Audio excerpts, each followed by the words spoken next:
तो फ्रेंड्स, स्वागत है आपका मेरे YouTube चैनल एपीएल एजुकेशन में।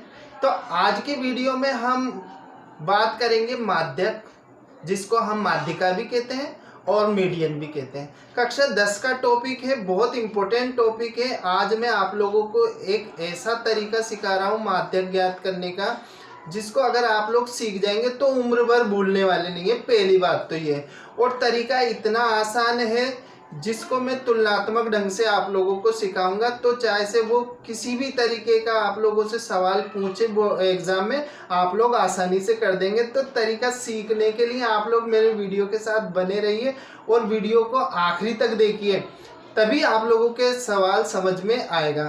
तो जो माध्यक होता है वो अक्सर एग्जाम में आप लोगों से पूछा जाता है, और इसको हम कैसे निकालते हैं। तो आज हम सीखेंगे कि कौन कौन सी विधियों से हम माध्यक निकाल सकते हैं। आज की वीडियो में मैं आप लोगों को केवल अवर्गीकृत या व्यक्तिगत श्रेणी से माध्यक निकालना सिखाऊंगा।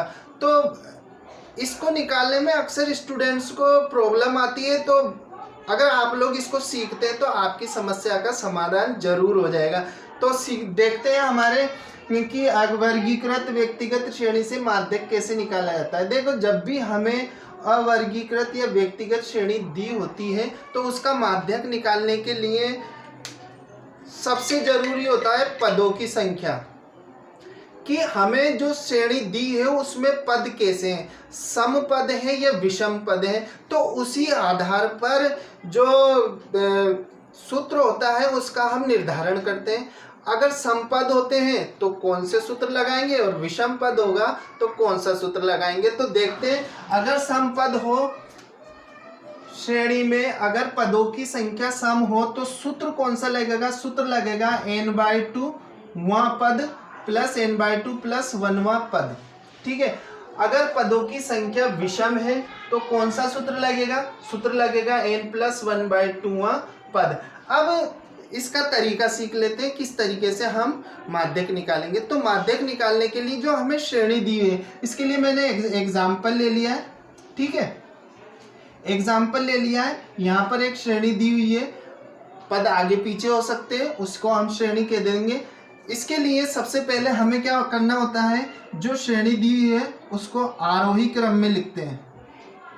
आरोही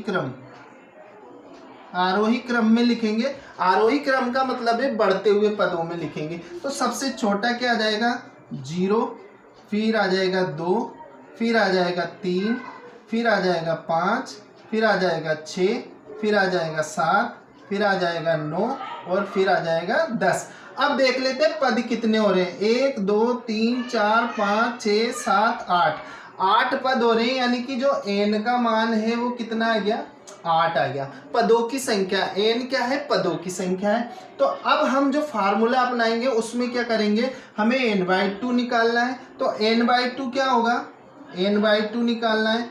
तो n/2 हो गया 8/2 यानी 4, और हमें निकालना है n/2 प्लस 1, यानी कि n/2 प्लस 1 निकालना है। तो ये हो जाएगा हमारे पास 5।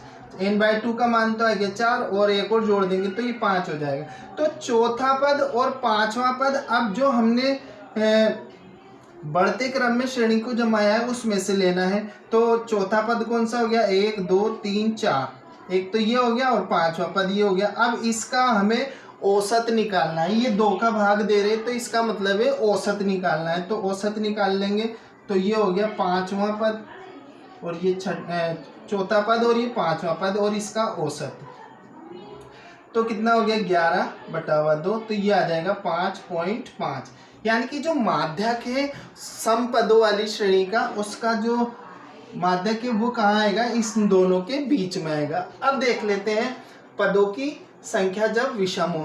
तो जब पदों की संख्या विषम आती है तो इसको ज्ञात करने का बहुत ही आसान तरीका है। सबसे पहले क्या करेंगे, देख लेते हैं पद कितने, 1 2 3 4 5 6 7 पद है, यानी कि n कितना आ गया, 7 आ गया। 7 एक विषम संख्या है।